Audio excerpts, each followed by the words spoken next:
Giving someone the opportunity to serve is in itself an act of service. Let's get into it.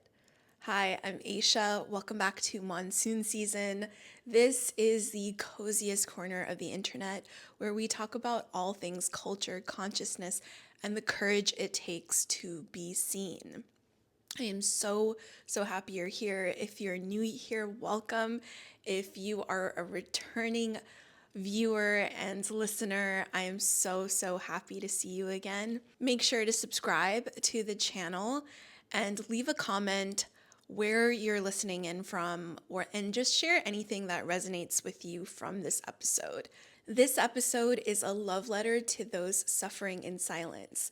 So to the people who are high achievers, children of immigrants, who are the ones that hold it all together so well that nobody even bothers to ask if they're okay. The ones who are taught subconsciously that asking for help is a sign of weakness. And the ones that wear their self-sufficiency as an armor, you might be one of them. I am definitely one of them. So I was listening to a podcast on Aspire where Simon Sinek, I believe is how you say his name, he was a guest on this podcast and he said this exact quote, giving someone the opportunity to serve is an act of service. And it stopped me in my tracks because I never looked at asking for help as an act of service, and it completely changed my relationship with it. I grew up in a culture, Bangladeshi, American, immigrant household, and I was just always raised to bear it, to make sure that if things were hard in school or things are tough at work, I am going to not show any cracks or chinks in my armor. I am always going to be able to be the one who steps to the plate. I need to be the person who's the most reliable one in the room, and I will do it and suck up any suffering that I'm experiencing. I really became more aware of this when I was working at startups, and every single performance review I ever had was always giving me the same feedback over and over and over again. And that's when I realized the pattern of behavior that was coming from me. And that piece of feedback that I got from every single manager was, you need to know when to raise your hand and tell people that you need more support. And I always thought I would walk away from those performance reviews being like, oh, that's not too bad of feedback. That's actually, I am someone who can handle a lot and I have high capacity and I'm a high performer. But the older I got and the more I've gotten this feedback, the more I've realized that this has been something that has been a huge kryptonite and Achilles heel for me in my life. And especially as I'm stepping into this career where I want to serve more people and I want to really step in as a guide and as a teacher and a mentor to other people, what I've really had to reckon with is my inability to receive help and my resistance to receiving help my entire life. One of these moments that happened recently that makes this quote so potent in my life is I recently did a podcast episode with someone named Kieran Miller, and I was talking to him during the podcast, and at the very end, when we stopped recording, I just asked him, I was like, hey, how was that for you? Do you have any feedback for me? And he said, and I'm someone who genuinely loves feedback and lovingly accepts feedback. And he was really courageous and shared very constructive feedback with me. He said that I wish you gave me the opportunity to really coach you as well, because I was, for me, when I'm hosting a podcast, I always kind of thought of it in a similar way to inviting someone to your home, you invite them into your home, into your container, and you take care of them. You make sure they're comfortable. You like make sure they're fed and they have something to drink. And I just grew up always seeing my mom being the last person to even eat or sit down or have a sip of water, but always catering to the needs of every single guest. And so I subconsciously didn't realize that I was bringing that energy into the podcast that I was recording, and that in the efforts and the intentions are so good that I want to make sure that that person is cared for. I am unconsciously building this block, and he felt it in the subtlest of ways of just not giving him the space to let me receive his gifts. I was always talking to him during this interview in a way where I wanted to know, like, and make sure he was okay the entire time. But it just created this barrier instead of allowing him to just demonstrate who he is as a person and give him that space to teach me and give to me and receive his gifts. What I'm trying to say is that during the call, I was so unaware that I was doing this, but I was so concerned about making sure he was okay, making sure I was, volleying the right questions, that I didn't give him the space to just allow me to receive his coaching instead of talking about coaching and his mindset and different things. What he said through his feedback was he just really wanted the space for it to be an even exchange and for him to be able to like give to me and allow me to receive. And he felt really cared for, and he felt he wanted to take care of me and be able to share his gifts organically with me, and that would have enhanced that experience so much more. And it really, that feedback has stayed with me so much and has allowed me to remember, not just with podcasting, but in every single exchange that I have with people, that we have an opportunity to allow the person in front of us to be of service to us. And then that is a gift, and it is not something to be afraid of, and to truly allow someone to love us and let them in is how we stop suffering, and especially suffer in silence.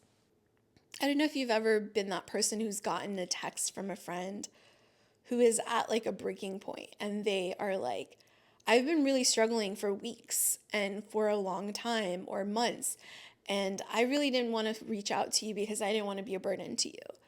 I have gotten so many messages like this time and time again, and I always respond with the same thing, which is, if this is a person also that you truly love and have true, genuine friendship for or love for, I always tell them, I have infinite capacity for you. You are always able to share and let me know what's going on, and know that I can handle whatever you want to share. And it's my job to regulate myself, and your job just to show up and be brave and be honest about what you're going through. So where does this come from? What is the root of this wound that we have? The first thing is it comes from years and years and probably a lifetime of being in survival mode. Growing up where you were in families where you had to manage a lot of different energy and had to really keep it together and not show weakness. For me, it stems from needing to be useful or undemanding and capable and reliable in environments just to feel safe. And maybe you didn't learn how to receive help because you didn't have it demonstrated for you. For me, I never saw my parents ask people for help. It was always put on a brave face and let everyone know that we're good, everything is good. And it was all about maintaining that facade of a nuclear family, of there's nothing here to there is nothing here to criticize. And so that has always lingered on with, even when I have been physically out of that environment and building my own life, it has followed me and has haunted me to this day, because I still struggle asking for just the basic amount of help and support. And this is what actually ends up happening, is if you do this long enough, if you have this unconscious thread, you mistake this isolation that you're doing for your independence. You're like, I'm an independent person. I want to handle it and figure it out on my own. But there is no pride, no reward for being in isolation and suffering in silence. Another way this shows up is if you deal with cycles of burnout and exhaustion. If you're repeating this cycle over and over again, it is probably a sign that you are not asking for enough help or support. And yes, it does make you strong that you can handle a lot of pressure and you can white knuckle your way through situations, but that can only take you so far. It is not a sustainable way to live. The realization I'm having is that your business or your relationships, if you're looking for a life partner or if you're looking to scale and make more money and step into entrepreneurship, you cannot receive more if you suck at receiving at all. And this has really been the crux of everything in this lesson, in this quote. It is really the heartbeat of all of it. If we want more clients, we need to learn how to receive more. So that for me has looked like asking for more help and hiring a coach. When I first stepped into entrepreneurship, I hired a coach and it immediately built momentum. It is not even important what happens within that coaching container. And yes, that is a part of the journey, but it's the action of just asking for the help or being asked in my situation when someone came to me and said, hey, would you be interested in me coaching you? And saying yes to that did something subconsciously to me, unlocked something that I wasn't aware of at the time. And immediately after I worked with them, I booked my first client. And it was that act of receiving and being open to receiving something that really was what put things into motion. And that's why giving people the opportunity to serve is an act of service. I gave that coach an opportunity to serve me, and in doing so, I got so much more out of it. So you cannot receive clients if you cannot receive help. You cannot receive more money if you cannot receive more care. You have to understand that receiving is a muscle. And maybe your muscle of receiving has been atrophied since childhood. And just having utter patience with ourselves and understanding that it is deeper than just creating a business plan and having a website and putting an offer out into the world and just hoping and keeping our fingers crossed and saying like, okay, it's going to work out. What I've realized is my blind spot is my resistance to receiving help and support has kept my business small. And the more I open myself to receiving help and support, the more things flourish, the more synchronicities and the more beauty begins to emerge and blossom out of the business. The more opportunities and the more chances I get to keep clarifying the vision. And I just want to share too that this wound of not being able to receive, it runs deeper in the programming than you realize. And it's so subtle. So something that I've been doing is just really looking at all aspects of my life and thinking about how I can receive more in my friendships, in my marriage, in my business and in just every exchange? Am I really like leaning into the conversation, or can I just lean back a little bit and let that person emerge and come to me? Because I feel like I'm also someone that has, anytime I'm in social environments, I'm always on. I'm always ready to give and always ready to hold space and always ready to make sure that I'm kind of facilitating the conversation or making sure that that person's comfortable. But there has to be that reciprocity involved. And I've been missing that my entire life. And this shift of thinking about leaning back and allowing that person to serve me in these subtle moments is something so beautiful. And I'm always shocked at how much more people have to give if you just give them the opportunity and the space and the spaciousness to like really show up. So this is what giving someone the opportunity to serve is an act of service truly means. Let's unpack it fully. When you refuse help, you are not being strong. You are denying someone the gift of showing up for you. You are robbing that moment and that relationship of true depth. And you are keeping yourself small in the name of not being a burden. But you're not a burden. I promise you, you are not a burden. Just think about those moments where someone has ever reached out and said, hey, I need help. I really need you right now. I would love your advice on something. Or would you want to do this collaboration with me?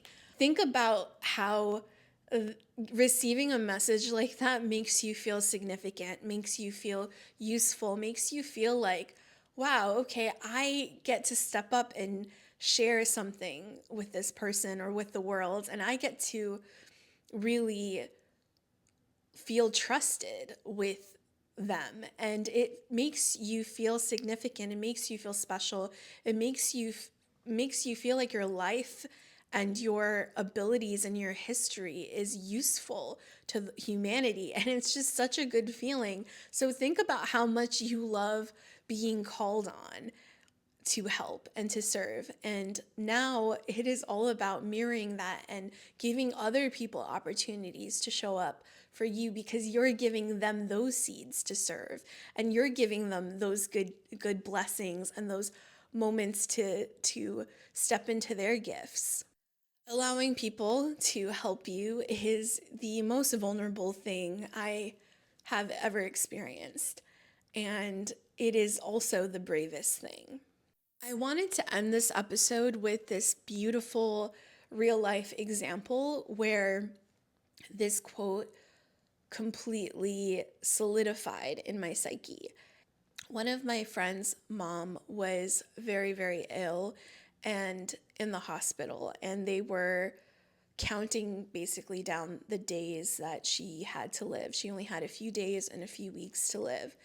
And there was one particular person in this group of all of us that helped organize like meals and all these just like beautiful offerings. Like she basically reached out to the entire class and said, hey, I got permission from our friend.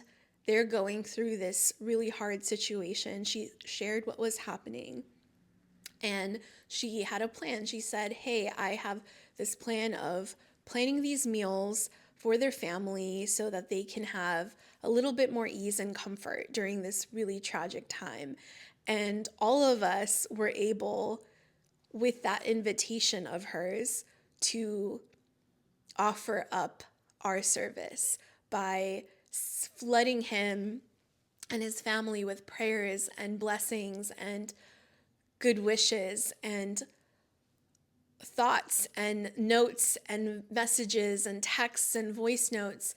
And it became this rally for love and support during this really, really difficult time. We were all able to chip in some money, whoever was was financially able, we chipped in money, and she sent over these beautiful offerings as meals to this family. And just recently this week, we found out that their mother passed away, and I'm still kind of like torn up about it. But what is just so beautiful in this moment and experience, it solidified to me that the power of someone giving people the opportunity to help, to show up. And I remember sending a voice note to this friend of mine that's going through this difficult time, and just being so resistant to like sending this message, because I was like, this person's going through so much. I feel like my message would be a burden to them. My voice note would be a time taken away from their loved one. And I sent that message because in the group chat, this beautiful friend who was organizing everything said, please send messages. Please let this person know they really want to hear from you. And so again, it was just another opportunity to serve, whether it was sharing financial contribution and planning meals and all of that, or whether it was just like sending a message. I felt so empowered by just this act and this opportunity that she gave to help this friend who was in need. And it just reminded me, this is what real humanity in the times that we're in right now needs most. We need to give each other opportunities to share our love and our capacity with each other, to be of use and to be a beam of light in people's dark moments. We're all going through it. This world is like inflamed, and so there's so many forces that are trying to break us and to take away our attention from the things that matter. And I just think that this message is the subtlest message and lesson and teaching, but it is also the deepest, most profound thing we can do in the world right now. If I have one divine assignment for you in this episode, it is so simple. It is to give someone the opportunity to serve you and truly see how open your heart can be when you receive it. Truly just allow yourself to receive it and focus on the energy of receiving it. It could be so simple. A small example of this is if someone compliments something that you're wearing, if it's your sunglasses or a piece of jewelry or your watch or anything. Allow yourself to receive that person's compliment. Just take it fully and don't feel the need to immediately say, oh my God, I love that too. Like I love, and look for something else that you like about them so that you can reciprocate. You can reciprocate by just receiving that energy and just sitting with it. And think about other ways that you can do that. And that's just one small example, but it could be in your relationship or in your friendships. Can you tell your friend that if you're going through it, can you send a text and just say, hey, I know times are crazy, but I just wanted you to know I am having a hard time right now. And I know that this will pass, but right now I'm kind of in the thick of it. And I love you and I trust you so much. And so I felt really safe being able to tell you what I'm going through. I hope everything's okay. And I just want you to know that reaching out to you, just the act of reaching out to you really feels really comforting right now. That is an opportunity to let a friend in, an opportunity to let a friend show up. And we can do this in so many ways. And we could do this in our business, in our lives, with our interactions with strangers. And this dharma is infinite. So I will say it one more time. Giving someone the opportunity to serve is an act of service. Hold that in your heart, and if it resonates, pass it on. Thank you so much for joining me in this episode. I will see you next week. Peace.